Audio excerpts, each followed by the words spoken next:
Hello again everyone, Truck CB Sales here with a Truckerized tune-up report for David in Maryland on the Ranger RCI 99N4. David, got it ready to go for you, bud?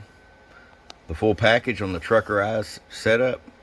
It's your tune alignment, voltage regulator upgrade, electrolytic capacitor upgrades, wideband transmit and receive, clarifier mod, static 636 mic, tune-up video, and some other little doodads in and out there. So let's just get right to it. RF power all the way down. 250 watt slug. We get set at 25 watts all the way down. That way if you decide to run a 16 pill or bigger, you got full adjustability. There's 150 all the way up. I'm going to show you average power swing. Low. 250 bird. Peak power, 500 watt slug. Low.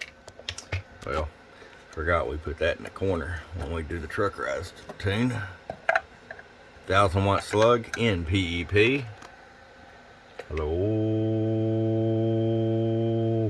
Boy, it looked about like 599.99 watts. Now, David, if you're going to run this on the base, run the 100 amp supply, which we have those as well. If you're going to run it in a mobile, be sure to run 4 gauge wire or bigger. Obviously, the more consistent your voltage is on your alternator, a little more power you're going to get. David, I hope you enjoy it. We're going to get it right out to you from your friend Truck at truckcbsales.com. You've been Truckerized. Bump, bump.